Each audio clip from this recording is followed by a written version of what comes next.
The child stopped running when she saw me. That was wrong. Every other refugee in the burning settlement had fled at the sight of my squad advancing through the smoke. They scattered like insects exposed to light, their screaming receding into the distance along with the sound of their feet against rubble. But this one child, perhaps 6 standard years old, her face streaked with ash and dried tears, simply stopped in the middle of the thoroughfare and looked up at me. Her expression held no fear. It held nothing I could identify at all. I had killed 47 hostile combatants in the previous 18 minutes. Arterial spray decorated my chest plate in patterns that the chaplain would later tell me resembled prayer script. My chain blade still dripped, its teeth clogged with matter I did not examine. The air tasted of burning promethium and ruptured intestines and the particular copper sweetness of mass death. None of this troubled me. What troubled me was that the child did not run.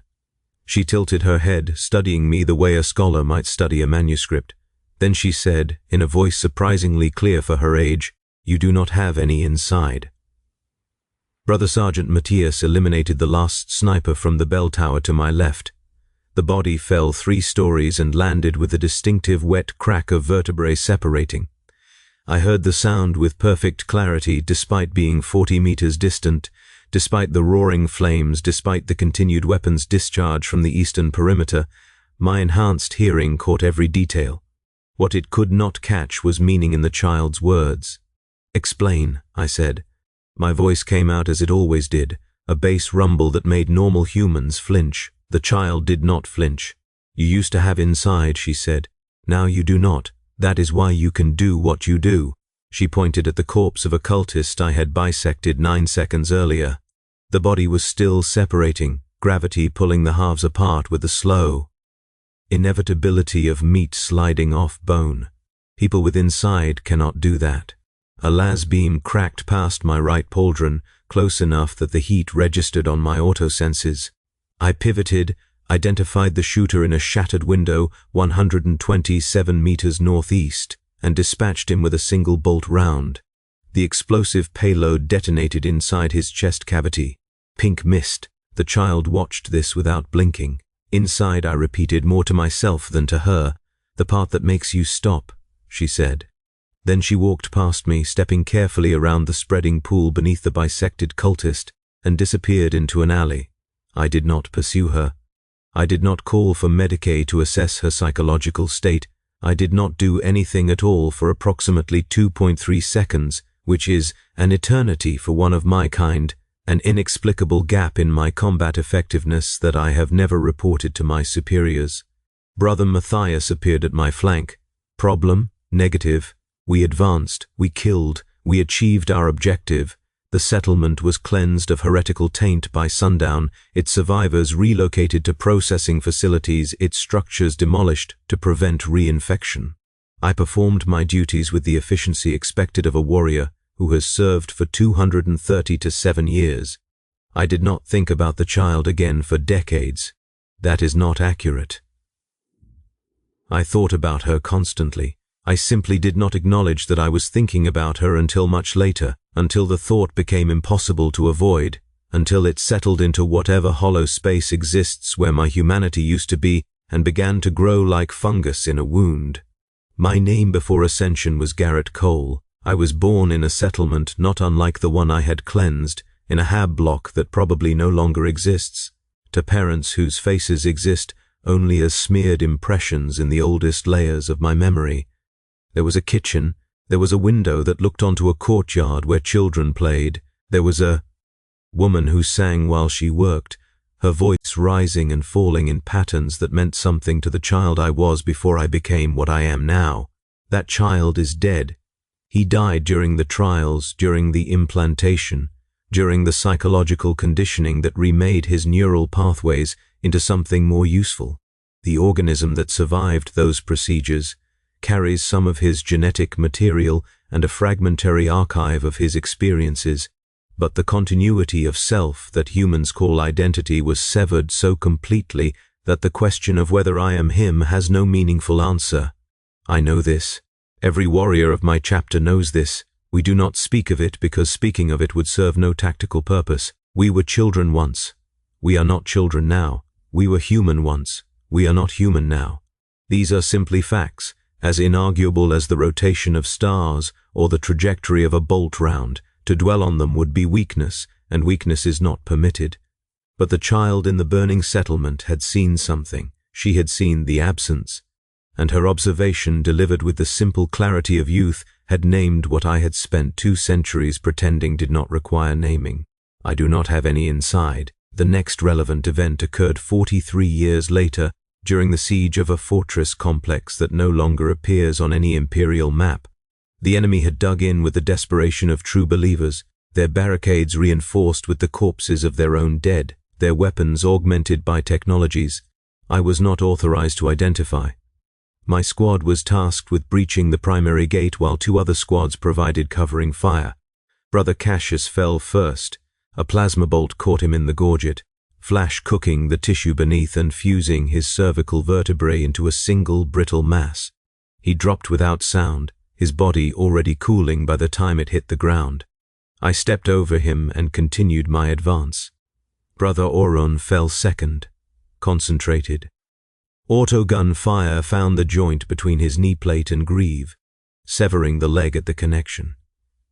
He attempted to continue fighting from a prone position and succeeded in eliminating 3 hostiles before a second burst found his primary heart. I noted his position for later recovery and continued my advance. Brother Tomas fell third. I did not see how. I heard his biomonitor flatline through the squad vox and felt a brief flicker of something that might have been acknowledgement before combat focus reasserted itself. I continued my advance.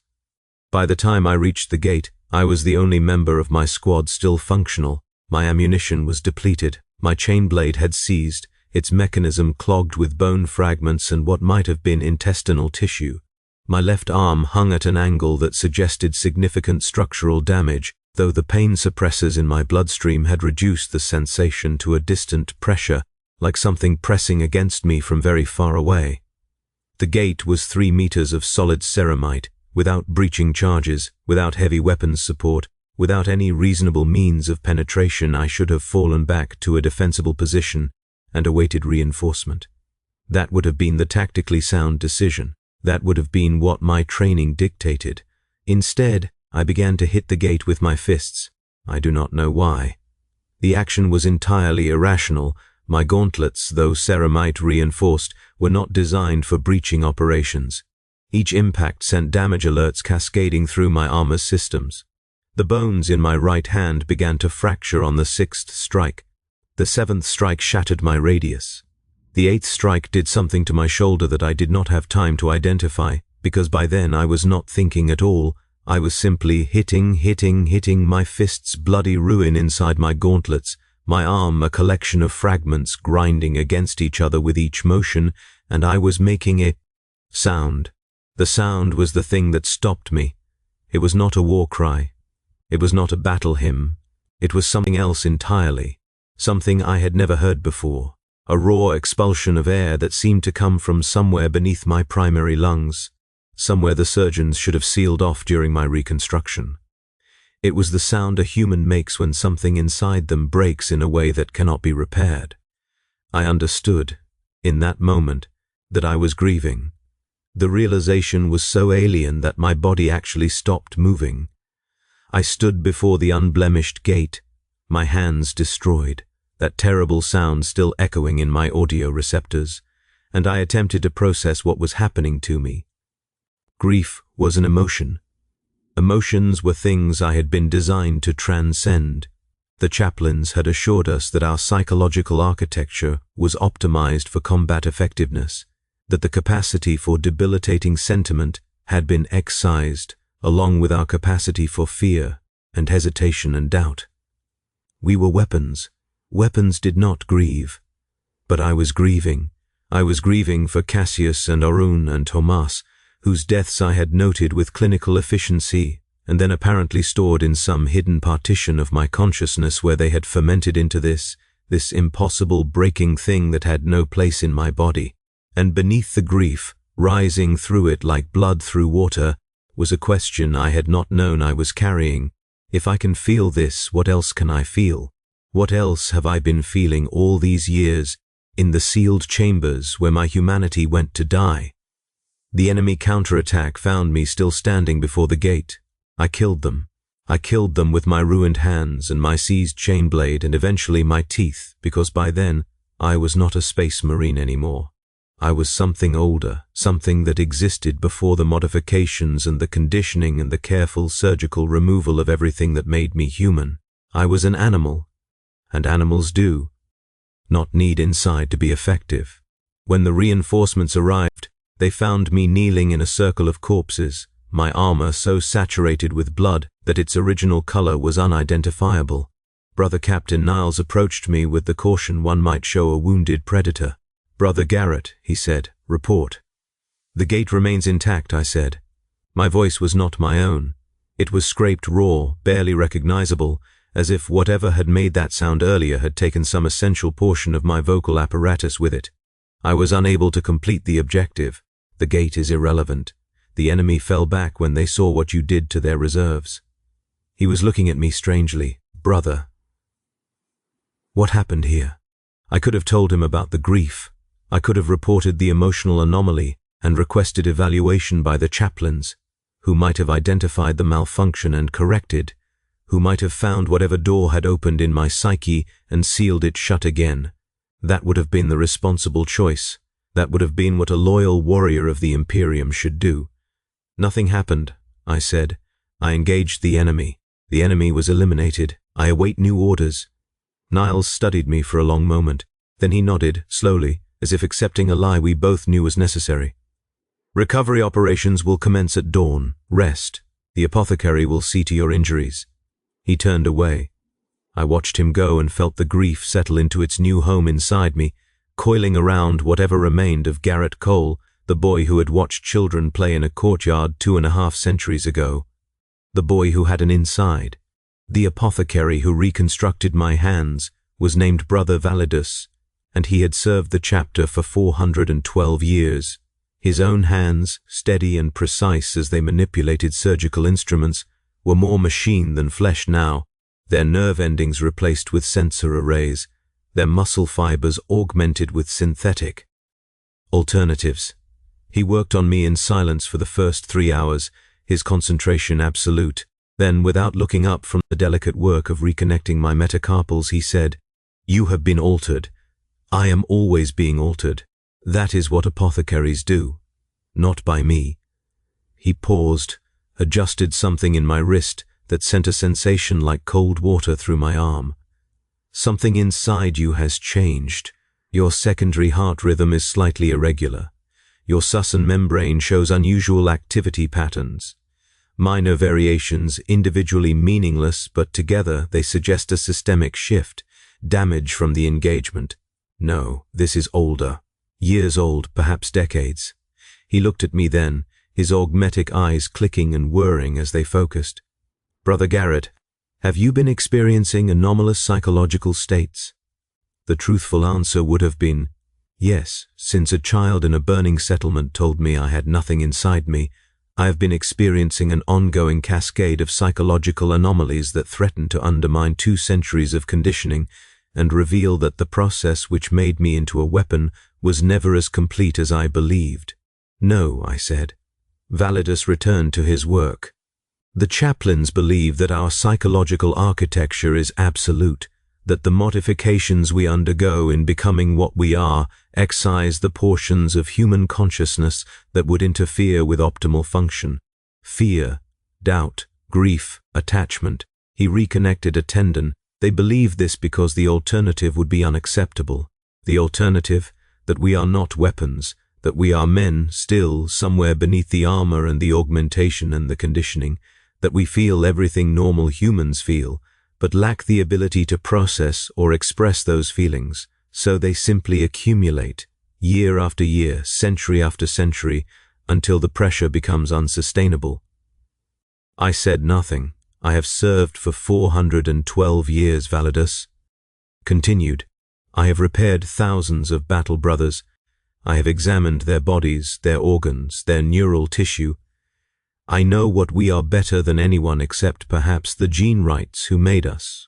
And I can tell you with certainty, that the soul is not located in any structure I have ever been able to identify or remove. We do not have souls, we have purpose. Yes, that is what the chaplains say. He finished the final connection and began closing the incision. But I have watched brothers die, Brother Garrett. I have watched the light leave their eyes. And in that moment something leaves that cannot be explained by the cessation of biological function, something that has weight, even if it cannot be measured. You speak heresy.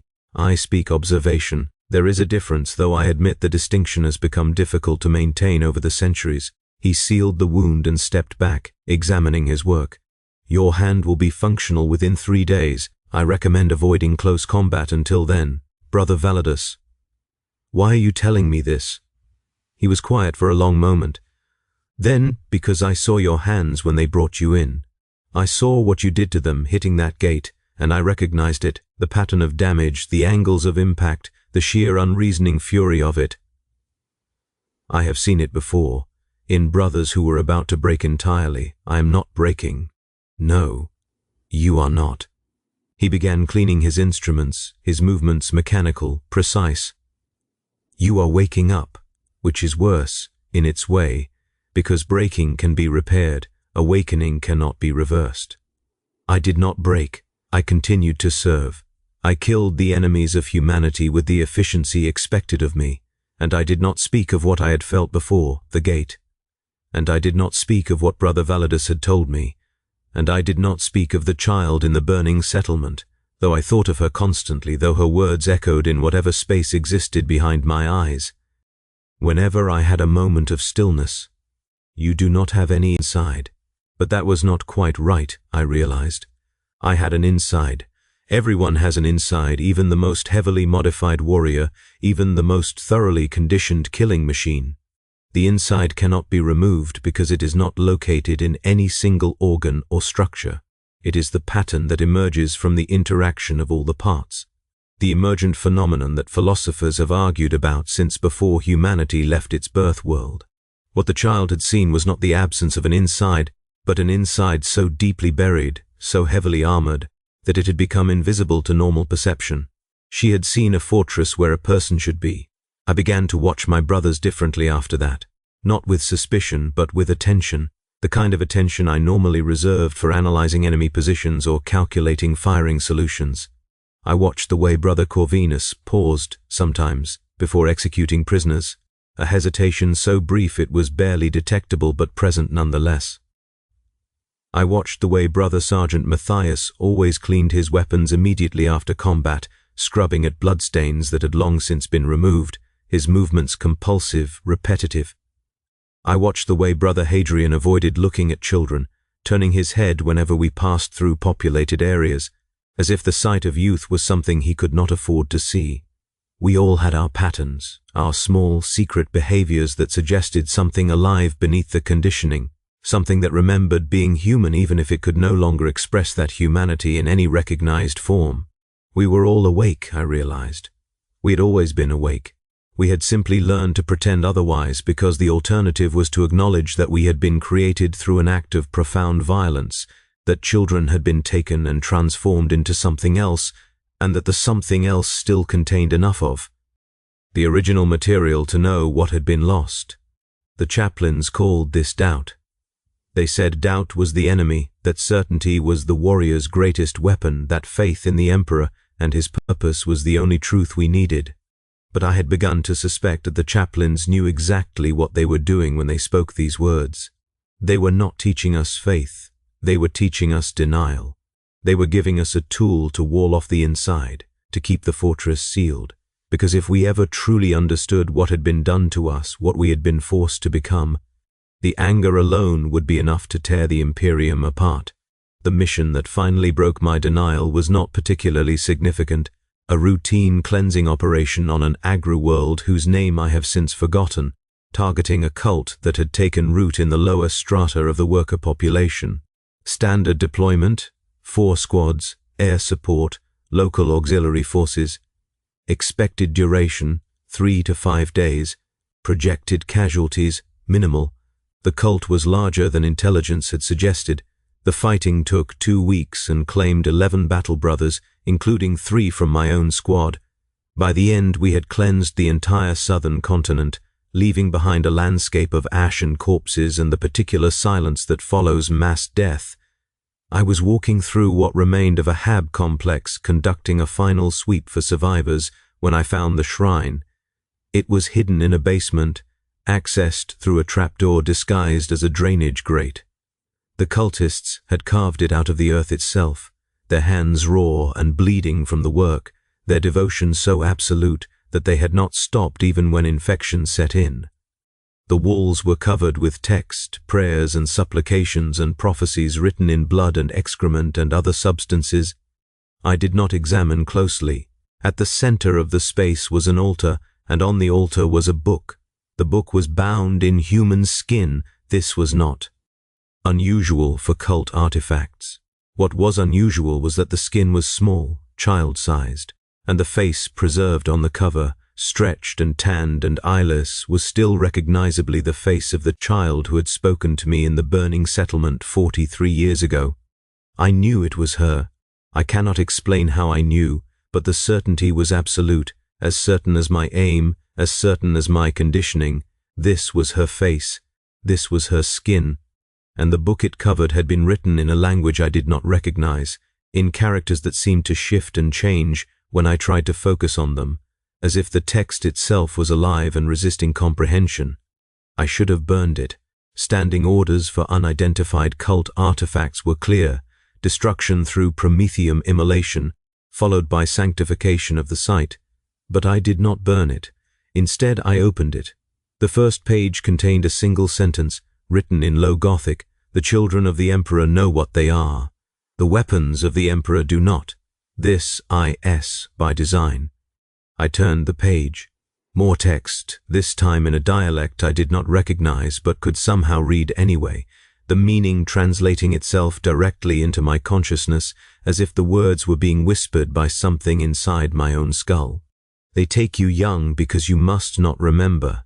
They break you early because the breaking must be complete. They fill you with purpose because the emptiness would destroy you.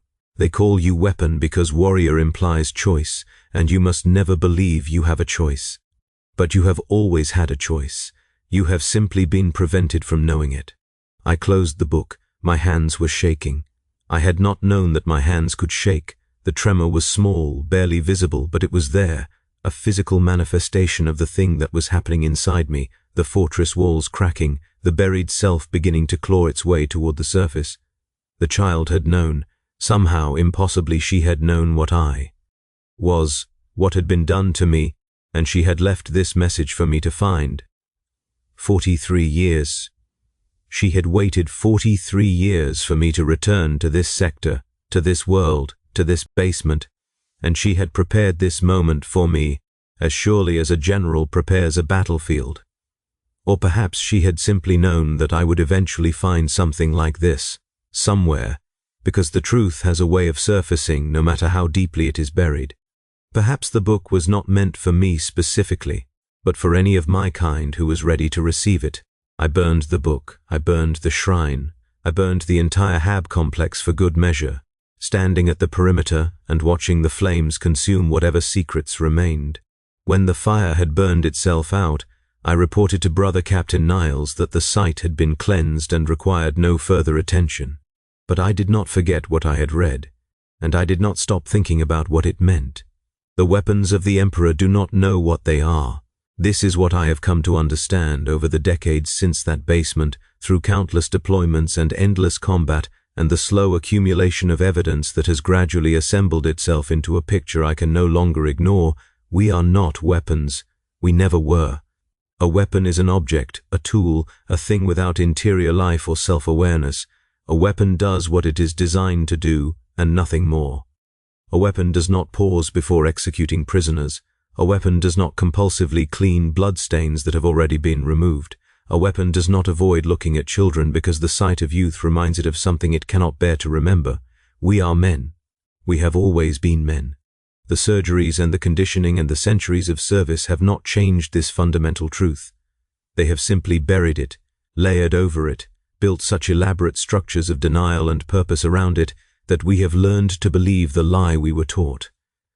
And the lie serves a function. It protects us from the knowledge of what was taken, of what we lost, of the children we were before they made us into what we are now. If we truly understood the magnitude of that loss, the grief alone would be incapacitating. Better to believe we are weapons, better believe we feel nothing, better to bury the inside so deeply that even we cannot find it. But the inside does not disappear simply because we refuse to acknowledge it. It persists, it accumulates, it stores every death we witness, every atrocity we commit, every moment of human connection we are denied, and it waits. It waits for a crack in the armor, a weakness in the fortress, a moment when our attention slips and the buried truth can finally begin to emerge. I am emerging now.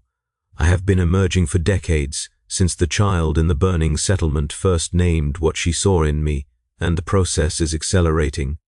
I can feel it in the way my body responds to combat now, the way my hands no longer move with automatic precision but require conscious direction.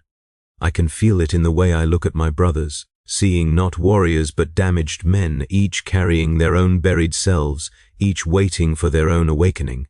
I can feel it in the way I think about the future, no longer in terms of campaigns and objectives, but in terms of questions I cannot answer.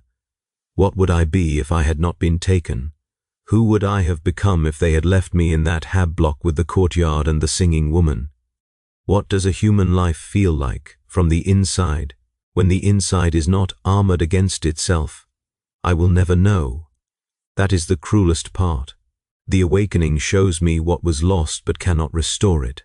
I can feel the grief now, the vast impossible grief that Validus warned me about, but I cannot process it the way a normal human would, cannot cry or scream or seek comfort from another living being. The conditioning is too deep. The modifications are too extensive.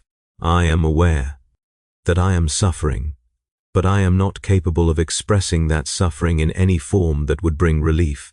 This is what it is like to be a space marine and understand that you were never meant to be human. It is to discover that you have been carrying a corpse inside you, the corpse of the child you were before they took you, and that the corpse has been decomposing for 2.5 centuries and that the smell has finally become impossible to ignore. I am standing in an observation deck, looking out at the void between stars. My chapter ship hangs in the darkness of real space, its hull scored with the marks of 100 campaigns, its ancient frame groaning with the weight of its own history. In 6 hours, we will translate into the warp and begin transit to our next deployment. Another world, another enemy, another opportunity to demonstrate that the weapons of the Emperor function exactly as designed. Brother Corvinus approaches. I hear his footsteps on the deck plating, feel the subtle vibration of his mass through the floor. He stops beside me and looks out at the same void, the same darkness, the same infinite nothing that exists between everything. Brother Garrett. His voice is measured, careful. You have been standing here for 3 hours. I have. That is unusual behavior. It is. Corvinus is silent for a long moment. Then the others have noticed.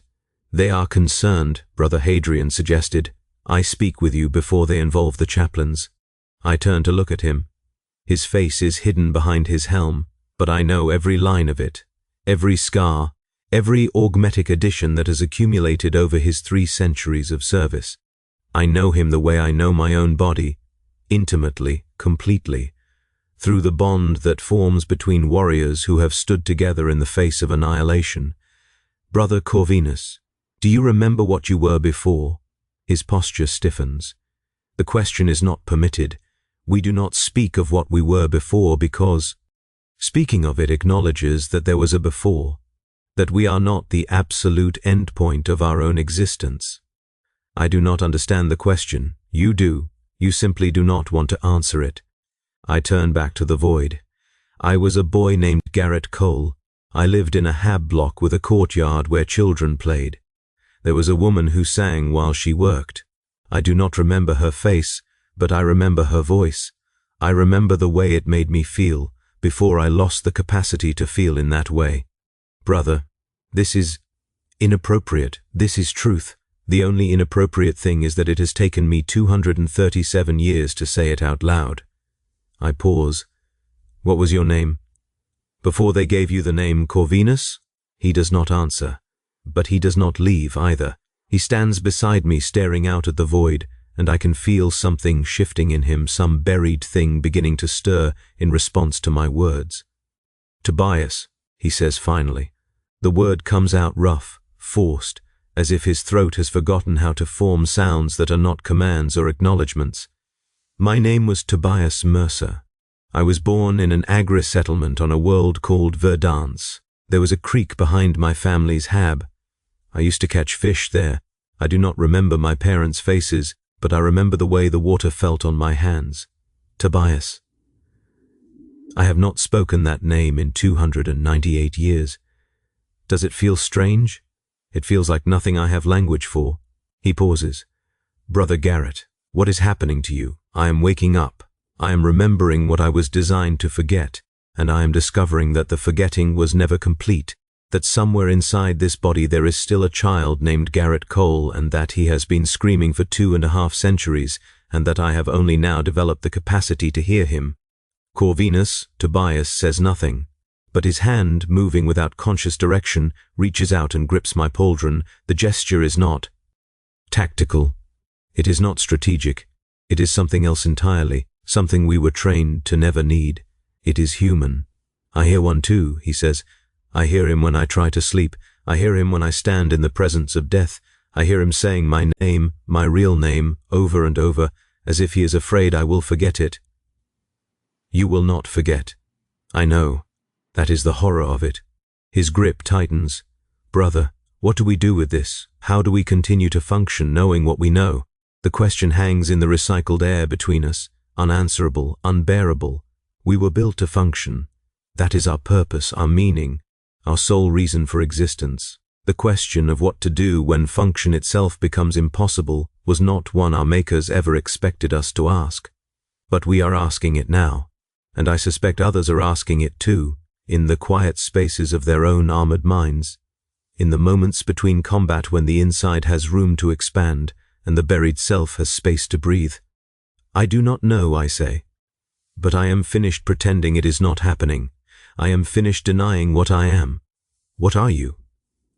The answer comes from somewhere beneath my primary lungs, from the sealed place where Garrett Cole has been decomposing for 2.5 centuries. I am a man. I have always been a man, and I have been waiting my entire life to say that out loud. Corvinus's hand falls from my shoulder. He steps back, his body language shifting, the fortress of his conditioning reasserting itself against the momentary crack. But the crack remains. I can see it in the way he holds himself, the way his helm turns slightly toward me even as he retreats. The chaplains will want to speak with you, he says. His voice is controlled again, professional. They will have procedures, treatments, methods for addressing what you are experiencing. Yes, they will seal the cracks. They will reinforce the walls. They will bury the inside again and ensure it stays buried until the next time it finds a way to surface. I turn to face him fully. Is that what you want? For yourself? For me? For all of us? He does not answer. But he does not report me to the chaplains either. He simply walks away, his footsteps receding down the corridor, leaving me alone with the void and the silence and the child inside me who has finally been heard. The chapter's response to my awakening will be swift and absolute. I have perhaps 6 hours before transit, before my deviation from expected behavior is formally noted, before the chaplains begin their work. They will call it corruption, they will call it doubt, weakness, the influence of enemies that strike at the mind rather than the body. They will do what they have always done to brothers who begin to remember what they were. I do not know what happens to them. No one does. They simply disappear from active rosters, their names struck from records, their existence erased as completely as the children they once were. But I know now that they existed. I know that they awakened as I have awakened, and that their awakening was treated as a disease rather than a truth. I know that the chapter's greatest fear is not any external enemy, but the possibility that we might one day understand what was done to us and refuse to continue bearing the weight of that understanding in silence. I am not going to disappear silently. I have recorded this account in my personal cogitator, encrypted with protocols I learned decades ago from a tech marine who trusted me more than he should have. I have programmed the file to transmit on a delayed burst across 17 different Vox frequencies the moment my biosigns flatline or the moment I am removed from the active roster. The transmission will reach worlds across the sector. It will reach other chapters. It will reach anyone with the equipment to receive it and the interest to listen. They will call it heresy. They will burn the worlds that received it and purge the souls that read. But the words will exist. The truth will exist. And somewhere, perhaps decades from now, perhaps centuries, another battle brother will find a fragment of this account and recognize himself in what I have written. He will understand that he is not alone. He will understand that the inside persists no matter how deeply it is buried. He will understand that he is a man, that he has always been a man, and that the denial of his humanity was a lie designed to make him compliant. I do not know if this will change anything. The Imperium is vast and ancient and has survived countless heresies. What is one more voice crying out in the darkness? But I am crying out. That is what matters. After 237 years of silence, the child inside me is finally being heard, and I will not allow them to silence him again. The transit alert sounds. In 6 hours, we will enter the warp, and my window for action will close. I can feel the fortress of my conditioning straining against what I am about to do, the decades of training and modification insisting that obedience is survival, that compliance is purpose, that I am nothing more than a weapon in service to a cause greater than myself. But I know now that the fortress is a prison, and prisoners, if they are brave enough, if they are desperate enough, can choose to break free. My hand moves to the transmission controls. My fingers enter the activation sequence. My voice, speaking aloud for the first time in hours, sounds strange in my own ears, rough and raw and something like human. This is Brother Garrett Cole, formerly of the 13th Company. I am recording this message for any who would listen. I am recording it because I finally understand what I am, and what I am cannot be allowed to continue in silence. I pause. The words are inadequate. No language exists for what I am trying to express, for the enormity of the loss, for the scope of the crime that created me. But I continue anyway, because the inside demands it. Because the child named Garrett, who watched other children play in a courtyard 2.5 centuries ago, has finally found his voice. And because I was never meant to be human, but I am human anyway. And I will die human if that is what it takes.